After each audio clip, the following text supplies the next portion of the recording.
Hello dear students, welcome to you Pragya Academy online classes Gangapur city, and I am Dr. D.L. Kumar from biology faculty. Dear students, we are discuss the unit sexual reproduction in flowering plants. देखिए बेटा अपन पुष्पीय पादपों में लैंगिक जनन unit बात कर रहे हैं और इसमें आज हम टॉपिक डिस्कस करेंगे डेवलपमेंट ऑफ एंडोस्पर्म, भ्रूणपोष का परिवर्धन. Dear students, we are discuss in previous video. हमने इससे पहले की वीडियो में फर्टिलाइजेशन डिस्कस किया था और आज हम बात करेंगे भ्रूणपोष का परिवर्धन. तो देखिए बेटा, भ्रूणपोष का परिवर्धन या डेवलपमेंट ऑफ एंडोस्पर्म. तो बेटा अपन ने बात किया था निषेचन इससे पूर्व की वीडियो में, और निषेचन जो आवर्तबीजी पादपों में डबल निषेचन पाया जाता है या दोहरा निषेचन होता है, जिसमें प्रथम निषेचन यदि मैं बात करूं तो जिसे अपन कहते हैं सत्य निषेचन. सत्य निषेचन जिसमें क्या होता है बेटा, नर युग्मक, एक नर युग्मक प्लस मादा युग्मक का संलयन होकर युग्मनज बनता है, युग्मनज, और इससे आगे भ्रूण का विकास होता है. और भ्रूण का कैसे विकास होता है वो अपन नेक्स्ट वीडियो में डिस्कस करेंगे. ठीक है. दूसरा अपन बात करें बेटा, एक होता त्रिसंलयन होता है, त्रिसंलयन, या इसे अपन कायिक निषेचन भी कहते हैं. नर युग्मक एक इसमें होता है नर युग्मक प्लस एक होता है द्वितीयक केंद्रक, जो ये n है और ये 2n है. यहां n और n थे और इसके फलस्वरूप एक त्रिगुणित प्राथमिक भ्रूणपोष केंद्र बनता है. तो त्रिगुणित प्राथमिक भ्रूणपोष केंद्रक बनता है और ये त्रिगुणित प्राथमिक भ्रूणपोष कोशिका में होता है और उसी से आगे भ्रूणपोष का विकास होता है. तो इसके विभाजन से क्या बनता है बेटा, भ्रूणपोष का विकास होता है. और जो भ्रूणपोष है ये विकसित होते हुए भ्रूण को पोषण प्रदान करता है, साथ ही साथ बीजों के अंकुरण के समय भी पोषण प्रदान करता है. भ्रूणपोष का अत्यधिक आर्थिक महत्व है. जो गेहूं, जो ज्वार बाजरा में या चावल में जो भ्रूणपोष उपस्थित है उसी के आटे को अपन भोजन के रूप में प्रयोग लेते हैं. ठीक है. तो भ्रूणपोष जो है वो कैसे बना है बेटा, ये मैंने आपको क्लियर कर दिया है. अब भ्रूणपोष कितने प्रकार का है, तो डेवलपमेंट के आधार पर भ्रूणपोष के 3 प्रकार है. ठीक है भी. तो हम यहां भ्रूणपोष का परिवर्धन बात करें तो परिवर्धन के आधार पर भ्रूणपोष के 3 प्रकार है. ठीक है बेटा. तो देखिए, अगर मैं आपको कहूं कि भ्रूणपोष की प्रथम कोशिका कौन सी है, तो त्रिगुणित प्राथमिक भ्रूणपोष कोशिका क्या है बेटा, भ्रूणपोष की प्रथम कोशिका है. तो देखिए बेटा, जो निषेचन, ये जो त्रिसंलयन है, इसके बाद क्या होता है, मध्यवर्ती जो सेल है, सेल जो कि एक सेंटर में प्रेजेंट होती है और बड़े आकार की है. मैं आपको क्लियर कर दूं, ये अपना भ्रूणकोश है और इस भ्रूणकोश में ये अंड कोशिका है, ये 2 सहायक कोशिकाएं हैं और ये 3 प्रतिमुखी कोशिकाएं हैं. ठीक है. और जो ये बड़ी सेंटर में होती है, ये सेंटर में जो बड़ी सेल है ये सेंट्रल सेल है या मध्यवर्ती सेल है, जिसमें द्वितीयक केंद्रक उपस्थित होते हैं। दो या पोलर ध्रुवीय केंद्रक होते हैं, निषेचन से पहले ये दोनों ध्रुवीय केंद्रक मिल जाते हैं और एक द्वितीयक केंद्रक बना लेते हैं। इन द्वितीय केंद्रकों से के साथ जब एक नर युग्मक का संलयन होता है तो ये केंद्रक जो है त्रिगुणित हो जाता है, 3n हो जाता है निषेचन के बाद, और इसे अपन कहते हैं त्रिगुणित प्राथमिक गुणपोष केंद्रक। और इस कोशिका को अपन क्या कहते हैं बेटा? त्रिगुणित प्राथमिक गुणपोष कोशिका कहते हैं। और इस कोशिका से ही आगे भ्रूणपोष का परिवर्तन होता है। तो देखो बेटा, मध्यवर्ती सेल निषेचन के बाद त्रिगुणित प्राथमिक भ्रूणपोष सेल बनाती है और त्रिगुणित भ्रूणपोष सेल से ही भ्रूणपोष का विकास होता है। इसी त्रिगुणित भ्रूणपोष कोशिका से क्या बनता है बेटा? भ्रूणपोष बनता है, जो विकसित होते हैं भ्रूण को, और जब बीज अंकुरित होते हैं तो उस समय जो नवोद्भिद बनता है उसको पोषण प्रदान करता है। It is clear? तो देखिए बेटा, भ्रूणपोष कैसे बनता है, उसका परिवर्धन किस सेल से होता है यह अपन ने देख लिया। अब इसका परिवर्तन किस प्रकार से होता है, कितने प्रकार से है, जैसे कि मैंने कहा कि ये 3 प्रकार से भ्रूणपोष का परिवर्तन होता है। और 3 प्रकार कौन कौन से वो मैं आपको क्लियर कर दूं। तो 3 प्रकार से होता है जो अपन ने भी यहां पर किया। तो प्रथम प्रकार यदि मैं बात करूं इसका, तो है केंद्रीय भ्रूणपोष, या इसे अपन कहते हैं बेटा मुक्त केंद्रीय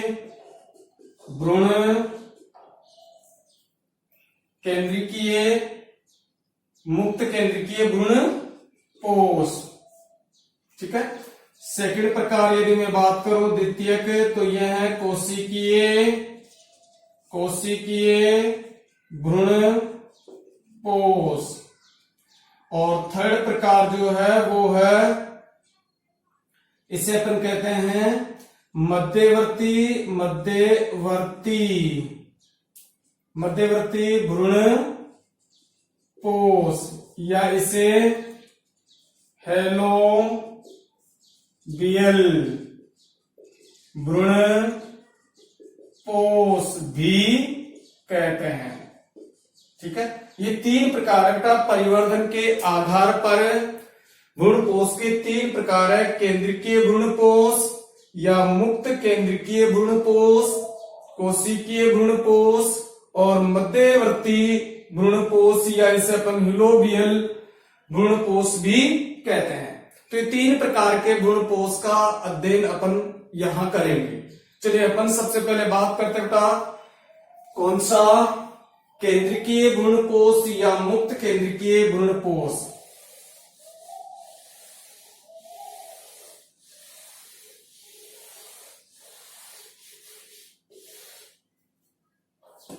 देखिए अपन सबसे पहले बात कर रहे बेटा नंबर 1 भ्रूणपोष का प्रकार जो है वो अपन बात करेंगे केंद्रीय भ्रूणपोष, या इसे अपन क्या कहते हैं मुक्त केंद्रीय भ्रूणपोष भी अपन कहते हैं। ठीक है। देखिए अपन सबसे पहले बात करें कि इस तरीके के भ्रूणपोष में क्या होगा। तो जो त्रिगुणित प्राथमिक भ्रूण जो केंद्रक है, उस केंद्रक में क्या होता है, अनेक या बार बार केंद्रीय विभाजन होता है, केवल केंद्रीय। देखो जब भी कोई विभाजन होता है तो विभाजन दो स्टेप में होता है। एक होता है केंद्रीय विभाजन जिसे हम कैरियोकाइनेसिस कहते हैं, और दूसरा होता है कोशिका द्रव्यिका विभाजन जिसे अपन साइटोकाइनेसिस कहते हैं। ठीक है, तो केंद्रीय विभाजन और कोशिका द्रव्य विभाजन। तो केंद्रीय विभाजन में विभाजन होकर 2 केंद्रक, 3 केंद्रक, 4 केंद्रक ऐसे विभाजन होते जाते हैं और केंद्रक बनते जाते हैं। ठीक है, और कोशिका द्रव्य विभाजन में वॉल का फॉर्मेशन होता है, यानी भित्तियां बनती है जिससे कोशिकाओं का निर्माण होता है। तो पहले इसमें क्या होता है, केंद्रीय विभाजन होता है कई बार, जिससे अनेक केंद्रक बन जाते हैं इसमें। ठीक है, तो देखिए बेटा, PEN शॉर्ट नेम है का प्राइमरी एंडोस्पर्म न्यूक्लियस, या अपन इसे कह सकते हैं त्रिगुणित प्राथमिक भ्रूणपोष केंद्रक। त्रिगुणित प्राथमिक भ्रूणपोष केंद्रक में अनेक केंद्रीय विभाजन होते हैं, जिससे क्या हो जाता है, अनेक केंद्रीय विभाजन होते हैं जिससे जो त्रिगुणित प्राथमिक भ्रूणपोष कोशिका है उसमें अनेक केंद्रक बन जाते हैं। अनेक केंद्रीय विभाजन होते हैं त्रिगुणित प्राथमिक भ्रूणपोष सेल में अनेक केंद्रक विकसित हो जाते हैं, अनेक केंद्र विकसित हो जाते हैं, और भ्रूणपोष की इस अवस्था को बहुकेंद्रिक अवस्था कहते हैं। तो देखिए बेटा, भ्रूणपोष की इस अवस्था को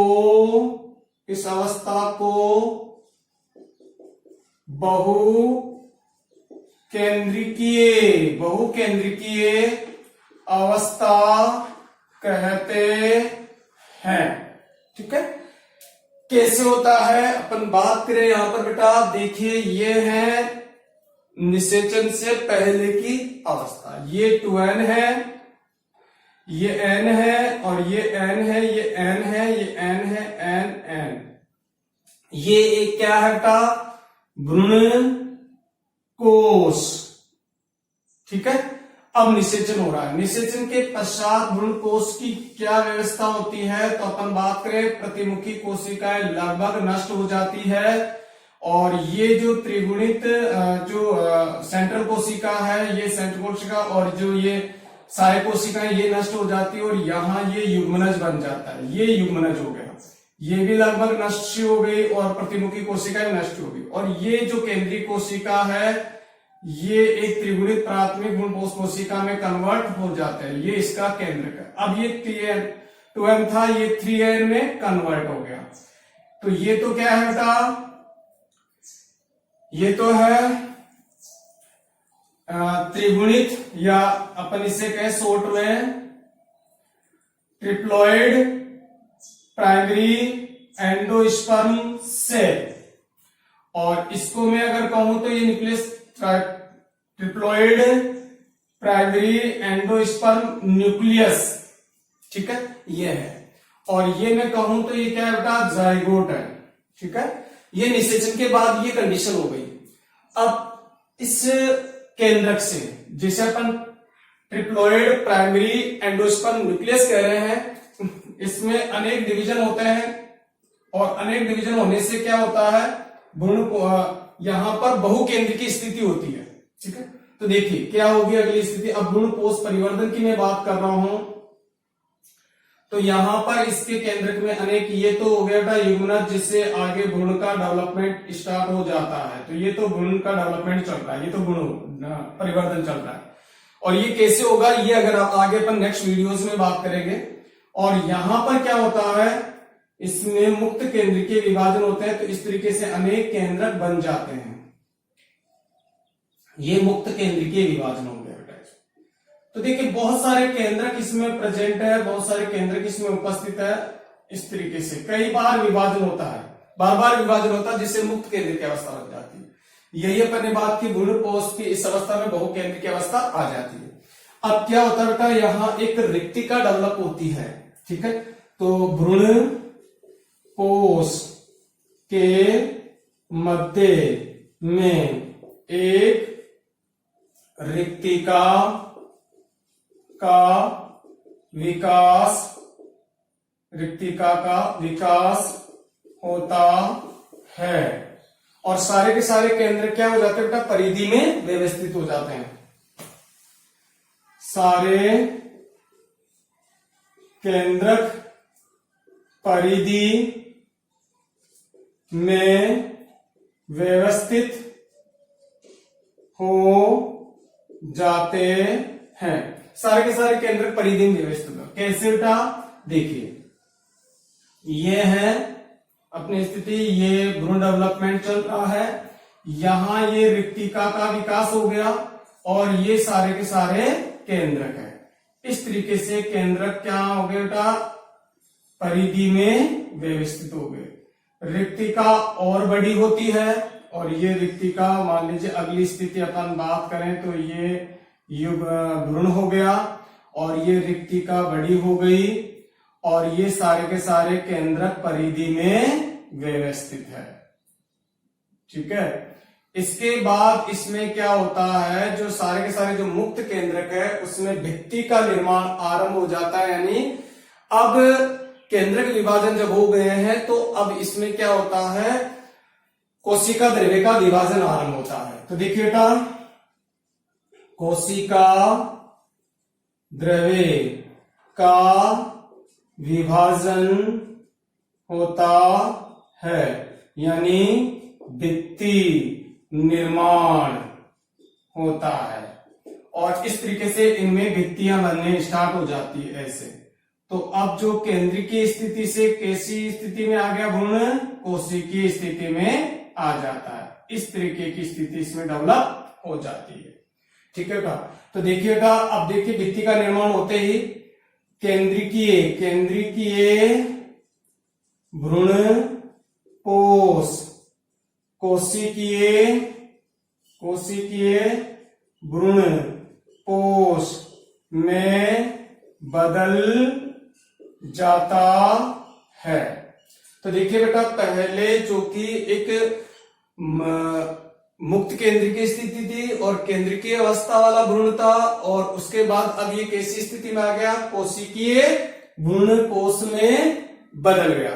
तो इस तरीके से इसमें क्या होता है कि यहां पर पहले मुक्त केंद्रीय विभाजन होता है और मुक्त केंद्रीय विभाजन से ये केंद्रीय स्थिति में डेवलप होता है और उसके पश्चात भित्ति निर्माण होता है जिससे ये कोशिकीय अवस्था में बदल जाता है। यह है बेटा केंद्रीय ये भ्रूणपोष या मुक्त केंद्रीय भ्रूणपोष। क्लियर? तो देखिए ये अपन ने भ्रूणपोष कोष है जो निषेचन से पहले है, उसके बाद निषेचन के बाद भ्रूण जो कोष है उसकी ये स्थिति है और जो त्रिगुणित प्राथमिक भ्रूणपोष केंद्रक बना है इसके विभाजन से एक बहुकेंद्रीय स्थिति होती है। उसके पश्चात ये केंद्रक व्यवस्थित होते हैं और उसके बाद उसमें केंद्रकों के बीच में भित्ति का फॉर्मेशन होता है या भित्ति का निर्माण होता है जिससे कोशिकीय भ्रूणपोष बनता है।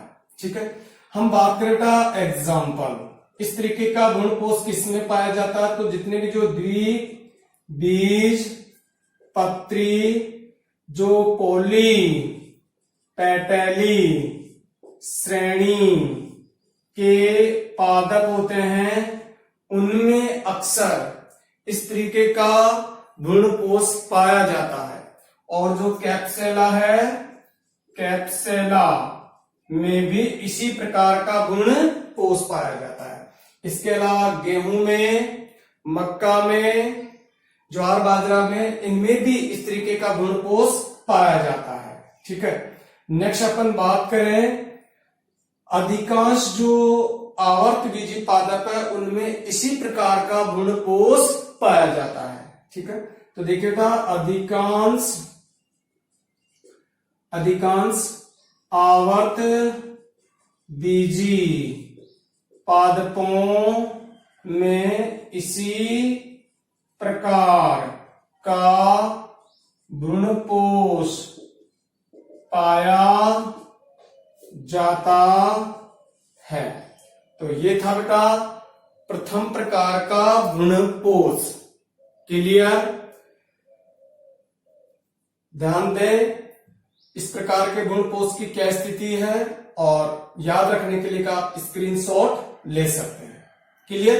नेक्स्ट अपन सेकंड टाइप बात करेंगे बेटा, कौन सा है? कोशिकीय प्रकार का भ्रूणपोष। चलिए सेकंड टाइप अपन बात करें। तो द्वितीय प्रकार बेटा कोशिकीय भ्रूणपोष। इसे अपन न्यूक्लियर न कहकर सेल्यूलर एंडोस्पर्म कहते हैं, उसे न्यूक्लियर एंडोस्पर्म कहते हैं और इसे सेल्यूलर एंडोस्पर्म कहते हैं। ठीक है, देखो बेटा कोशिकीय जो भ्रूणपोष होगा इसमें केंद्रक विभाजन और कोशिका द्रव्य विभाजन जो है वो साथ साथ होता है, जिससे कि यहां पर मुक्त केंद्र की स्थिति नहीं बनती है। ठीक है, तो देखिए बेटा इस प्रकार के भ्रूणपोष में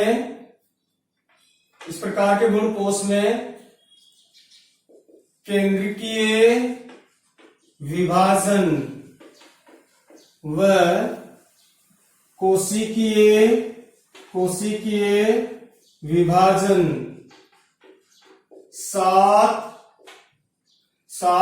साथ होता है। या मैं कहूं कि ये जो कोशिका द्रव्य विभाजन है वो, तो केंद्रीय विभाजन और कोशिका द्रव्य विभाजन, कोशिका ना कहकर कोशिका द्रव्यी विभाजन साथ साथ होता है, यानी पहले केंद्रक विभाजन मुक्त केंद्रीय विभाजन नहीं होता है। देखिए अपन बात करें यहां पर प्रथम केंद्रीय विभाजन के बाद कोशिका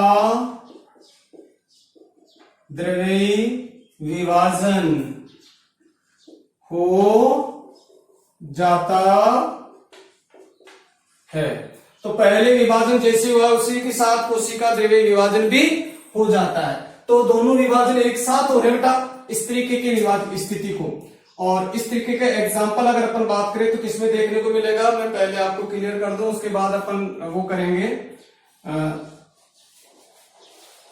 उसके बाद अपन एग्जाम्पल बात करेंगे। पहले मैं डायग्राम से आपको एक्सप्लेन कर दूं। देखिए ये भ्रूण कोश है और ये निषेचन के बाद स्थिति होगी। अब ट्रिप्लोइड प्राइमरी एंडोस्पर्म जो न्यूक्लियस है इसमें प्रथम विभाजन होता है। तो देखिए अपन बात करें इसमें क्या होता है, ये मान लीजिए अपनी अगली स्थिति है और ये युग्मनज हो गया, ये युग्मनज है और ये युग्मनज का डेवलप हो गया और इसके पश्चात ये एंटीपोडल और ये सेल डिस्ट्रॉय हो गई और इसमें पहला विभाजन हुआ और दो केंद्रक बन गए ये।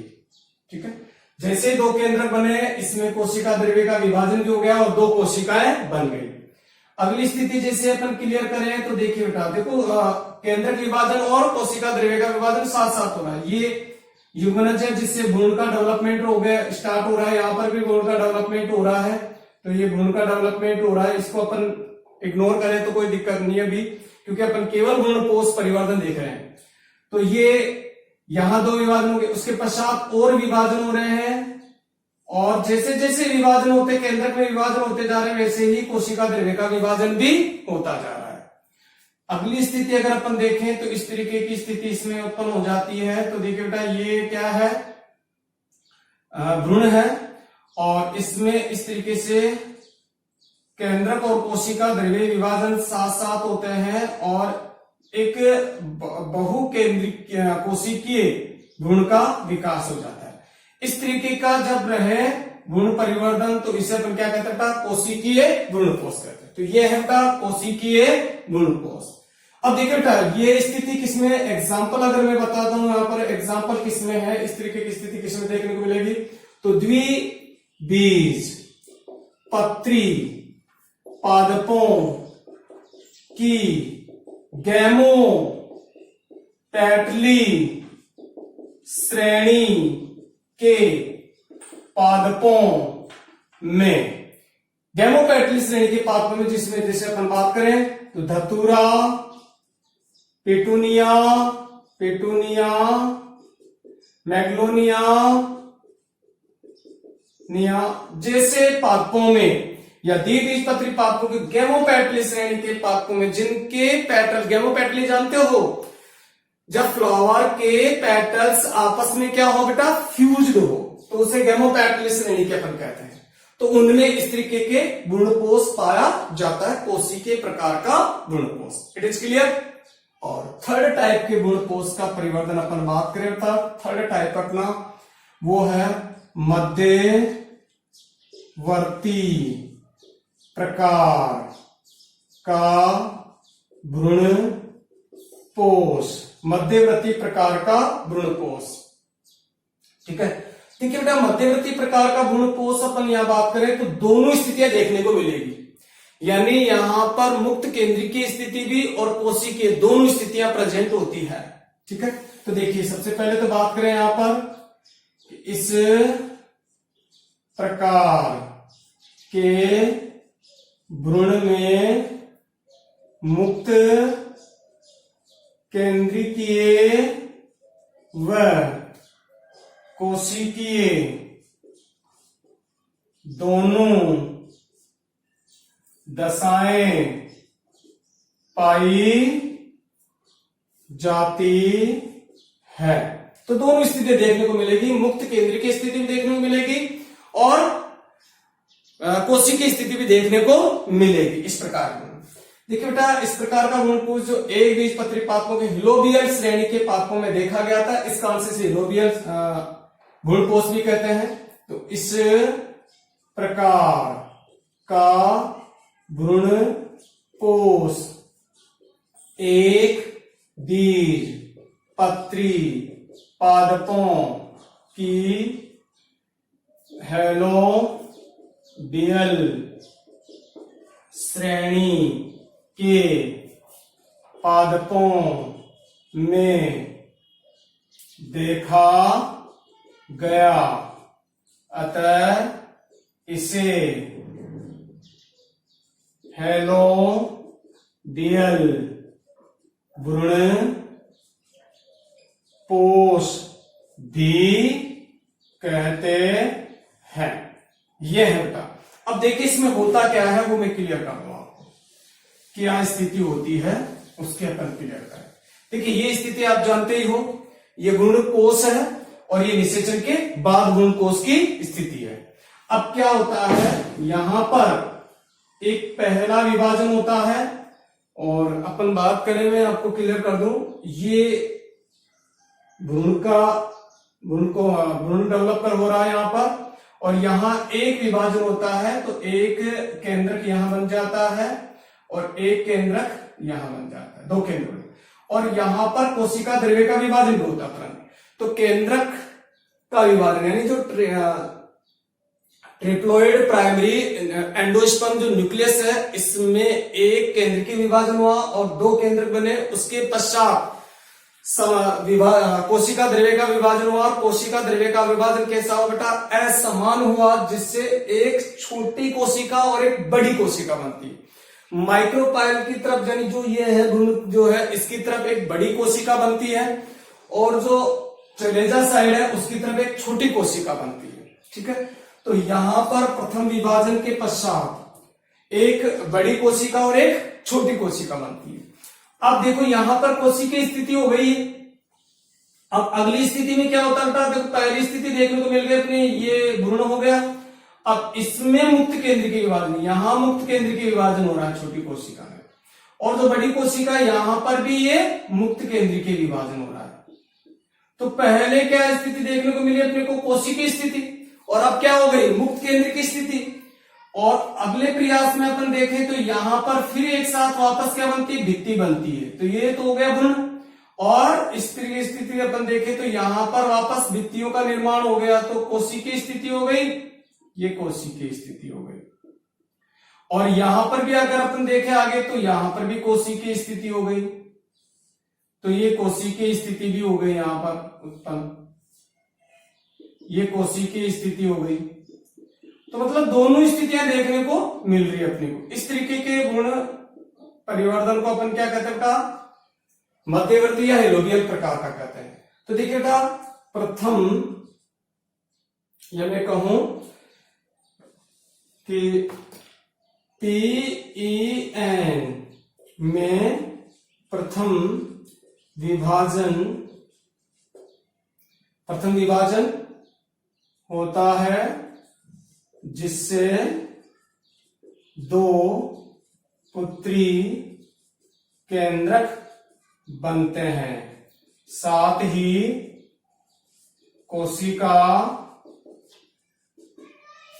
द्रव्य का भी असमान विभाजन होता है, जिससे एक छोटी कोशिका किसकी तरह बेटा, निभाग की तरफ, छोटी कोशिका निभाग या चलेजा की तरफ, वह एक बड़ी कोशिका बीजांड द्वार की ओर बनती है। ठीक है। और बाद में वापस मुक्त केंद्रीय विभाजन होता है। तो बाद में क्या होता है बेटा, बाद में दोनों सेल्स में मुक्त केंद्रीय विभाजन होता है। तो मुक्त केंद्रीय विभाजन हुआ और फिर वापस कोशिकीय स्थिति। तो इस तरीके के भ्रूणकोश को अपन क्या कहते हैं, मध्यवर्ती। और ये एक बीजपत्री जो पादप है उनके हिलोबियली जो श्रेणी के जो पादप है उनमें इसको देखने को मिलता है। तो ये थे बेटा 3 प्रकार के भ्रूणकोश। अब मैं कुछ स्पेशल पॉइंट आपको बता देता हूं, कुछ विशेष बिंदु। इसकी स्क्रीनशॉट ले लें। अब अपन विशेष बिंदु बात करते हैं। विशेष बिंदु क्या है बेटा, देखिए अभी अपन ने केंद्रीय भ्रूणकोश देखा और उसका सबसे सरलतम एग्जाम्पल यदि मैं बात करूं आपको, तो जो नारियल देख रहे हो आप, ग्रीन कोकोनट, ग्रीन नारियल, उसमें जो पानी आप ले रहे हो वो एक क्या है बेटा, तरल केंद्रीय भ्रूणकोश है। ठीक है। तो मैं यहां विशेष बिंदु बात कर रहा हूं जो कि भ्रूणकोश से संबंधित है। विशेष बिंदु, स्पेशल पॉइंट। देखिए बेटा, सबसे पहली बात मैं करूं, नारियल का पानी, नारियल का पानी तरल केंद्रीय भ्रूणकोश के रूप में होता है। ठीक है। तो तरल भ्रूणकोश के रूप में है नारियल का ये जो पानी है। अब देखिए दो, अगर मैं कहूं ग्रीन कोकोनट जो होता है तो उसमें बिल्कुल एकदम क्या होता है, पानी होता है। एक दो स्थिति होती है, एक स्थिति होती है कि उसमें कुछ चटक भी होती है और पानी भी होती है। तो जो चटक होती है वो कोशिकीय स्थिति की है, कोशिकीय भ्रूणकोश को बताता है, और जो पानी है वो केंद्रीय भ्रूणकोश को। तो देखिए बेटा, नारियल में चिटक जो है वो कोशिकीय भ्रूणकोश को प्रदर्शित करती है। और जो पानी है, पानी वो किसको बेटा, वही तरल केंद्रिकीय भ्रूणपोष को। तो तरल केंद्रिकीय भ्रूणपोष को प्रदर्शित करती है। नेक्स्ट अपन बात करें बेटा मक्का में। मक्का व टमाटर में भ्रूणपोष रंग बिरंगा होता है, जिसे मोजेक भ्रूणपोष कहते हैं बेटा। तो मक्का व टमाटर में भ्रूणपोष रंग बिरंगा होता है, जिसे मोजेक भ्रूणपोष कहते हैं। कई बार एग्जाम में पूछा, बहुत इंपॉर्टेंट चीज बेटा, ये दो सारी जितने में यहां पर स्पेशल पॉइंट बता रहा हूं, ये बहुत इंपॉर्टेंट चीज है, कई बार एग्जाम में पूछा हुआ है। ठीक है, नेक्स्ट अपन बात करें बेटा, तो देखिए बेटा जो सुपारी होती है उसमें उबड़ खाबड़ जो है भ्रूणपोष होता है, यानी खुरदरा भ्रूणपोष होता है, जिसे हम क्या कहते हैं बेटा, उबड़ खाबड़, जिसे रूमिनेट प्रकार का भ्रूणपोष कहते हैं। तो देखिए बेटा सुपारी में उबड़ खाबड़ भ्रूणपोष होता है, जिसे रूमिनेट भ्रूणपोष कहते हैं। इसके अलावा अपन बात करें, देखिए बेटा ऑर्किडेसी फैमिली में या ऑर्किड में, इसके अलावा पोडोस्टेमेसी में, और एक और फैमिली है ट्रिपेसी, इनमें भ्रूणपोष का क्या होता था, अभाव होता है। तो देखिए बेटा ऑर्किडेसी, इसके अलावा मैंने कहा